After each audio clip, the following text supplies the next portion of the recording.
Assalamualaikum warahmatullahi wabarakatuh. Salam sejahtera, Shalom, Om Swastiastu, Namo Buddhaya. Pada kesempatan kali ini saya akan mempresentasikan tentang rencana aktualisasi yang nantinya saya akan lakukan berdasarkan dengan rencana-rencana berikut ini.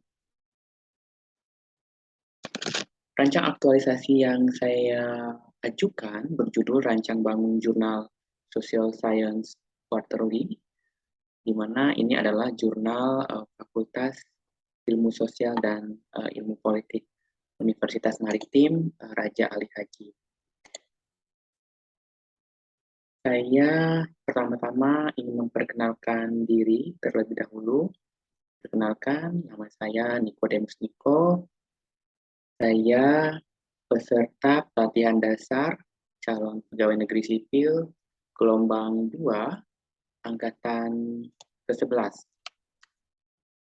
Kemudian ada Bapak Dr. Oksep Adayanto, SHMH, selaku mentor saya yang merupakan Dekan Fakultas Ilmu Sosial dan Ilmu Politik Universitas Maritim Raja Ali Haji. Kemudian ada Bapak Ginanjar Indra Maulana, ST.MBA. Beliau merupakan pegawai negeri sipil di Pusat Pengembangan Sumber Daya Manusia, Ketenaga Listrikan, Energi Baru Terbarukan, dan Konservasi Energi, ESDM, Kementerian ESDM. Latar belakang dari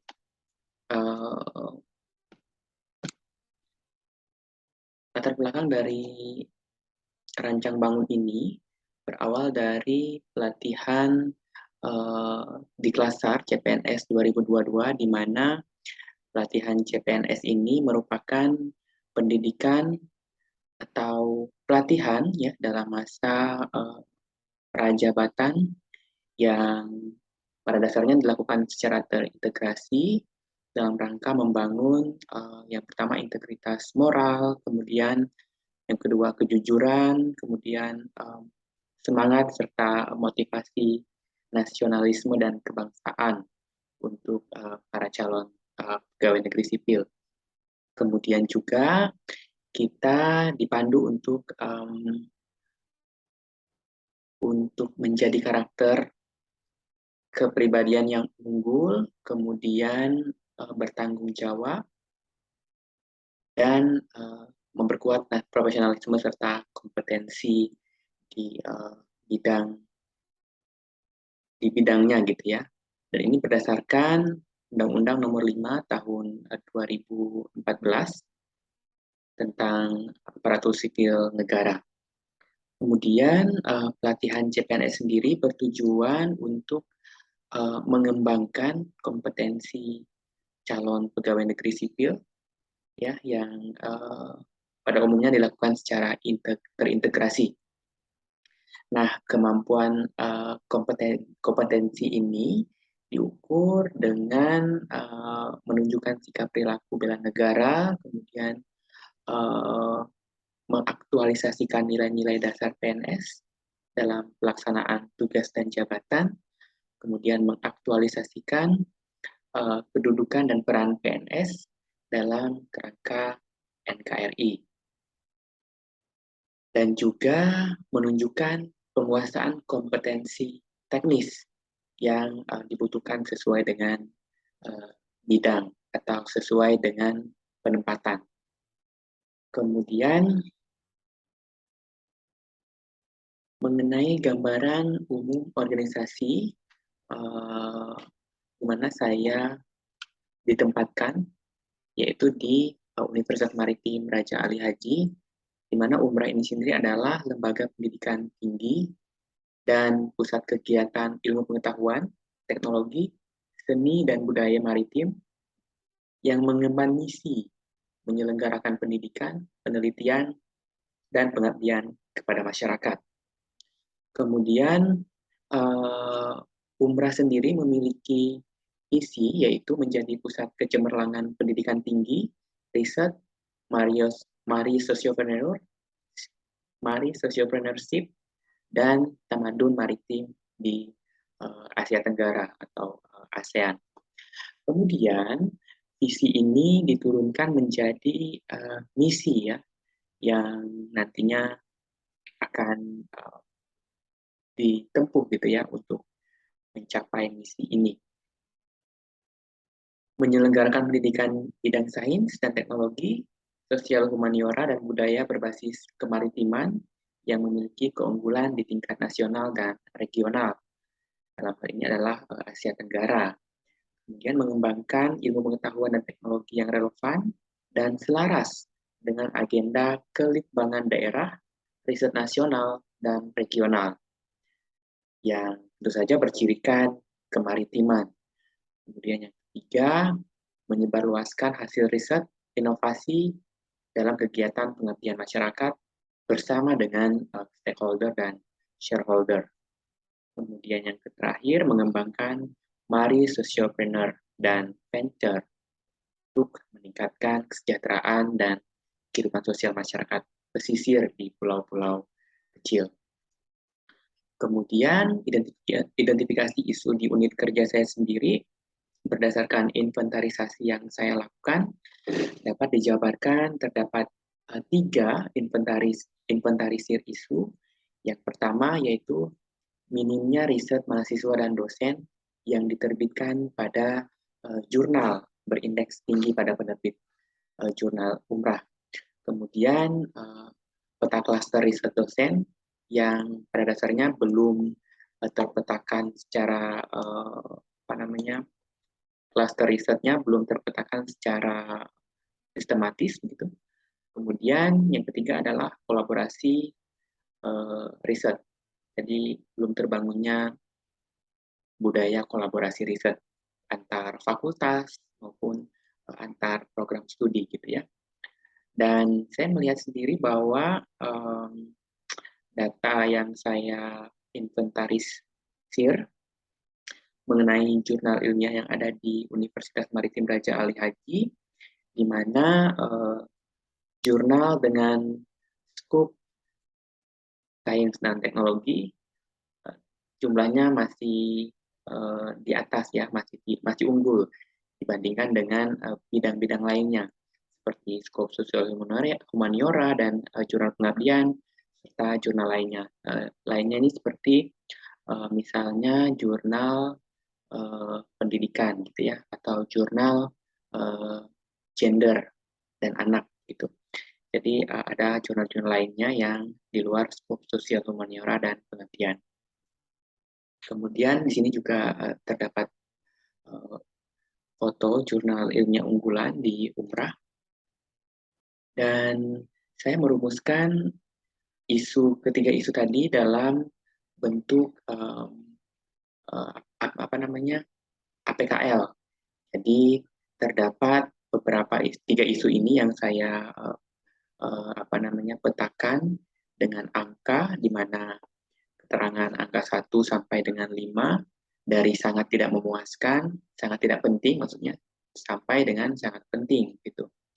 Jadi terdapat angka di sini isu 1 yang menjadi apa namanya, angka yang paling banyak gitu ya. Jadi saya menempatkannya menjadi angka prioritas. Jadi prioritas isu yang pertama ini yang saya angkat berdasarkan matriks yang saya buat ini, bahwa isu prioritas yang saya pilih adalah minimnya riset mahasiswa dan dosen yang diterbitkan pada jurnal berindeks tinggi pada penerbitan jurnal umrah. Kemudian identifikasi akar masalah dan pemecahan isu. Saya mengidentifikasikan dengan fishbone, yaitu saya melihat beberapa penyebab, ada 6 penyebab yang kemudian berakibat pada ini. Riset mahasiswa dan dosen tidak diterbitkan pada jurnal yang berindeks pada penerbitan jurnal umrah. Jadi terdapat penyebab-penyebab dari riset mahasiswa tidak diterbitkan ini. Dari berbagai penyebab ini, saya menemukan akar masalah bahwa jurnal ilmiah terbitan umrah yang terbatas pada skop sosial humaniora. Kemudian saya melihat di sini apa namanya ya, yang ingin saya perbaiki gitu ya, yang ingin saya laksanakan dalam aktualisasi ini adalah gagasan untuk merancang bangun jurnal yang memang skopnya di bidang ilmu sosial, politik, dan humaniora. Dimana kalau posisinya di tulang ikan ini ada di machine and measure gitu. Jadi saya melihat jurnal ilmiah ini jumlahnya yang masih terbatas, saya lihat sebagai machine. Kemudian publikasi ilmiah yang menjadi tuntutan hasil atau luaran riset ini ada di measure gitu. Kemudian ini adalah rencana kegiatan yang akan saya lakukan. Yang pertama, kegiatan melakukan mini riset untuk rancang bangun jurnal ilmiah. Jadi saya akan mengorganisir bacaan untuk mendapatkan gambaran umum dan cara kerja jurnal seperti apa begitu ya. Kemudian saya juga membaca pedoman rancang bangun jurnal ilmiah. Jadi saya terus mengorganisir berbagai bacaan gitu ya, sehingga nanti saya akan membuat output atau bukti untuk kegiatan ini berupa notulensi atau catatan hasil bacaan. Kemudian kegiatan yang kedua yang akan saya lakukan adalah berkonsultasi dengan pimpinan untuk menyampaikan rencana rancang bangun jurnal ini gitu ya. Jadi saya menamakan jurnal ini sebagai Social Issues Quarterly atau SIQ. Jadi saya mempresentasikan, kemudian mengkaitkan dengan permasalahan dan kebutuhan yang ada di visi umrah, di mana kebutuhan publikasi ini adalah kebutuhan dosen dan mahasiswa gitu. Kemudian yang selanjutnya saya menampung umpan balik dari pimpinan, di mana nanti yang akan menjadi output atau bukti adalah dokumen rancang bangun yang sudah saya buatkan, kemudian notulensi hasil kegiatan atau catatan diskusi. Kemudian kegiatan yang ketiga adalah melakukan mini riset, bagaimana prosedur pengajuan OJS ke universitas. Ini saya mempelajari bagaimana pengajuan prosedur OJS di universitas, yaitu dengan membuat surat dulu dari pimpinan fakultas, kemudian pengajuan domain OJS ke pihak universitas. Ini sejalan dengan kegiatan 4 yang akan saya lakukan, yaitu pengajuan surat ke universitas. Kemudian dampak dari pemecahan isu ini adalah saya lihat dari individu sendiri bisa menjadi pilihan gitu ya. SIQ ini bisa menjadi salah satu pilihan untuk menerbitkan hasil riset atau luaran penelitian yang berkaitan dengan skop sosial, politik, dan humaniora.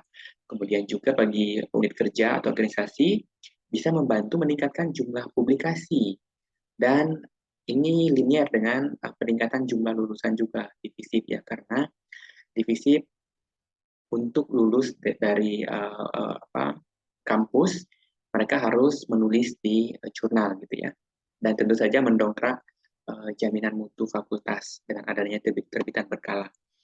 Kemudian untuk masyarakat secara umum ya, masyarakat secara umum ini akademisi atau praktisi dan juga pemerintah gitu. Keberadaan SIQ ini karena sistemnya adalah akses terbuka atau open access, maka ini dapat menjadi sumber rujukan ilmiah bagi aktivitas akademik gitu ya. Sumber ilmiah juga bagi membangun argumen kerangka kebijakan serta aksi sosial. Kemudian ini adalah jadwal kegiatan saya yang direncanakan pada 7 hari pertama. Di minggu pertama saya melakukan kegiatan 1, kemudian di 7 hari kedua saya melakukan kegiatan 2, 7 hari ketiga saya melakukan kegiatan ketiga, dan seterusnya sampai sebetulnya kegiatan 5 ini direncanakan hanya untuk mengevaluasi keseluruhan kegiatan yang sudah dilakukan. Jadi 1 hari untuk evaluasi.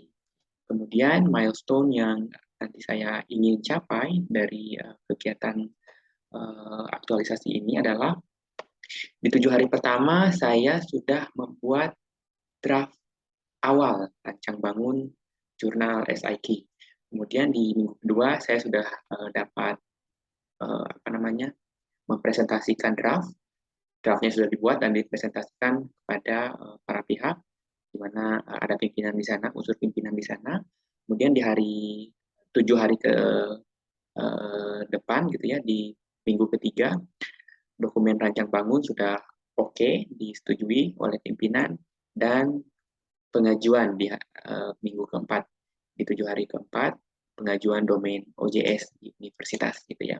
Kemudian dalam hal ini di tahun depan sampai tahun 2025 saya menargetkan jurnal SIK ini sudah dapat terindeks Sinta atau indeks nasional yang bereputasi.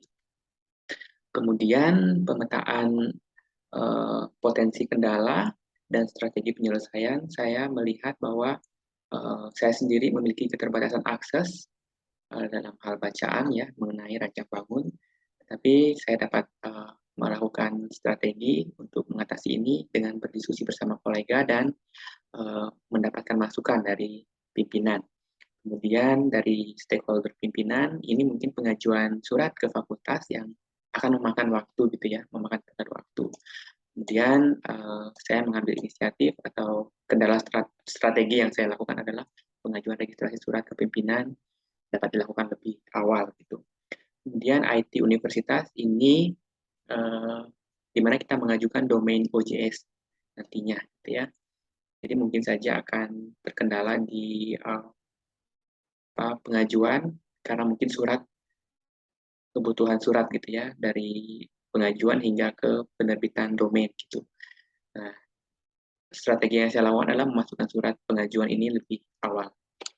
Demikian dari saya mohon maaf jika ada yang kurang berkenan dan masukan saran Bapak Ibu saya sangat nantikan begitu ya. Terima kasih atas perhatiannya. Assalamualaikum warahmatullahi wabarakatuh. Shalom, salam sejahtera, Om Swastiastu.